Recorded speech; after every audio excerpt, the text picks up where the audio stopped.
What's up, everybody? It's your girl Sade, and I'm back again with another episode of Lyft Chronicles LA. So, I really couldn't decide which story I wanted to share with you guys. I really couldn't. It was really hard. It was between two different stories that are equally as fucking crazy. But the one that I'm going with today is about a porn star who beats his wife and drinks his urine. Okay? So, let me tell y'all, first of all of these stories are very real. Okay? I don't say the real names. I always change the names, for privacy's sake. I don't want to put people on blast. That's not the point of this story time. It is to let y'all know that your girl be going through it when she be driving Lyft for 6, 7, 8 hours a day. Okay? So, I'm going to call this lady Karen. Okay? So, Karen requested me in Beverly Hills at the Christian Louboutin store right there on Robertson. It's a very tiny store. I almost missed it. Okay, so I'm thinking I'm about to pick up some bougie bitch, like whatever, shopping for Louboutins and shit, So I pick her up, and it's this cute, she looks mixed. She didn't look fully black. She looked, mixed. That doesn't matter, but I'm just giving you a visual of what she looks like. Because in the car, on the way to her destination, we had to drive all the way downtown. So she was in my car for 45 minutes, almost an hour. And she swore up and down that she looked like Kim Kardashian. She wanted them types. Like, she wants to look like Kim Kardashian. She wants to be like Kim Kardashian. Why? I don't fucking know. But whatever. So she gets in, and she's, like, really solemn and quiet. And so when she gets in, I'm like, hey, how you doing? For Karen? She's like, yeah, that's me. She gets in with her Christian Louboutin bag. She takes this big, deep sigh of relief, right? I said, uh-oh. I said, what's that sigh? And she's like, oh, man, it's just been a really rough day. I said, rough day? Girl, you just came out of Christian Louboutin. How fucking rough could it be? She was like, my husband's in jail. I said, oh, your husband's in jail? And I almost asked her ass, like, your husband in jail, bitch, but you shopping at Christian Louboutin? Like, okay. So I was like, oh my God, in jail? I said, is he okay? Like, what happened? And she was like, no, I kind of expected this because he's been beating on me for like the past 3 years, and I just couldn't take it anymore. And I was like, whoa, like, I am so sorry. The way she was just describing it, it was just like, it was nothing to her. Like, that motherfucker been beating her since like day one. And so she was like, yeah, my husband beat on me, and, I didn't want to call the cops on him, but this last time he really fucked me up. And she said that he tied her up, put her in the closet, locked her in the closet for like an hour and a half, tied her wrists together, okay? Locked her in the closet for an hour and a half, and then took her out of the closet and then had sex with her, and then just left her there tied up. And I was like, what, bitch? He tied you up, tied your wrists up, locked you in the closet for an hour and a half, and you just sat there? Like, what the fuck? So I'm like trying to get deeper into the story. So I said, well, where did you meet this guy? How long you been married to him? She's like, I've been married for about 2.5 years. I said, okay, so you've known him for 3 years. Like, you've been with him for 3, but you've been married for 2.5.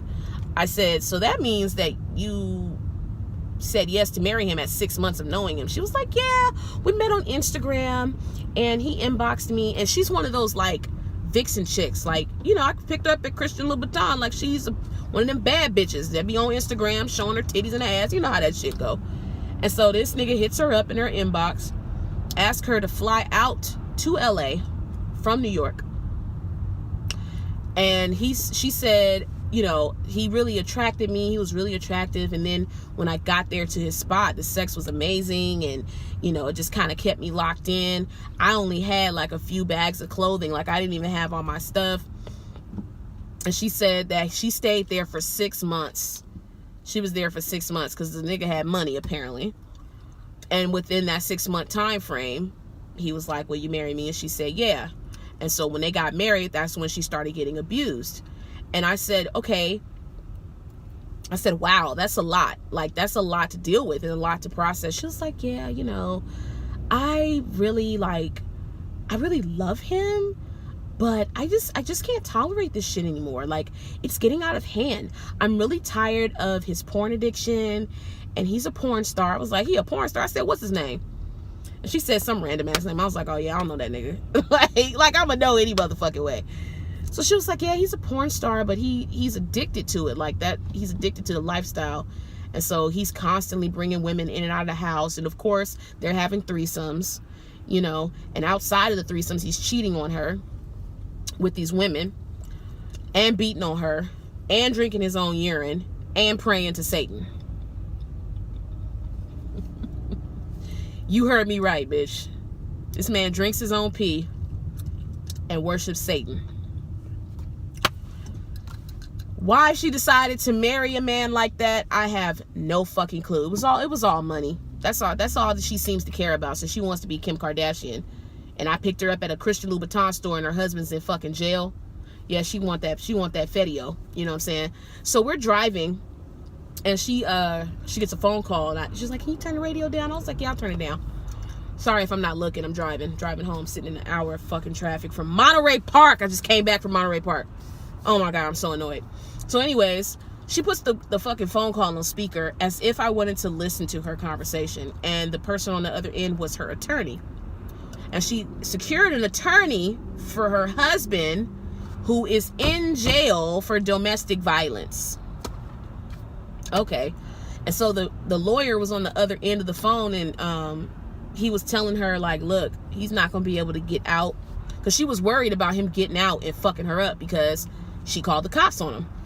And so she was like freaking out about it. She was like, I don't want him to get out and find me because I'm hiding out at my friend's house. He doesn't know where I'm at. And so the attorney was like, well, don't worry about that because he's not getting out anytime soon because he has a warrant out for his arrest for assault and battery on another woman before her that he never took care of. So he was wanted anyway. So they're holding him. And so she was like, yeah. She was like, she looks at me. She was like, have you ever been to jail? I was like, girl, no. And I don't plan on going. If you don't hurry up, damn. Y'all motherfucker, they be want to do illegal shit, but then take their sweet ass time. I don't fucking get it. If you gonna do illegal shit, then just do it. Just fucking do it, bro. Like, what the hell? Anyways. So, she's like, have you ever been to jail? I was like, no. She's like, do you know how the process is? I said, well, based on my law and order knowledge, once the person has been, you know, detained and booked or whatever, and I think it was a Friday, I was like, well, he's not probably going to get out until Monday if he posts bail, because I don't think you could get out on the weekend. At least that's what I assumed. She was like, oh, good, because I was like, I'm going out this weekend and I don't want to have to keep looking over my shoulder. I was like, bitch, why don't you just go home? Why don't you just go back to your home? I don't know why you girls always put yourselves through this. Be fucking smart. It was just mind-blowing to me. Like, this man done brought you all the way out here.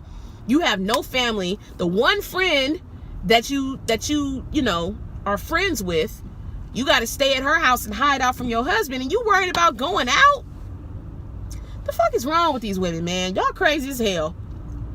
You married a man, you didn't even know him. 6 months into the relationship, you marry him. And then you find out that he drinks his own piss and worships Satan. And you decided to stay for 2 additional years.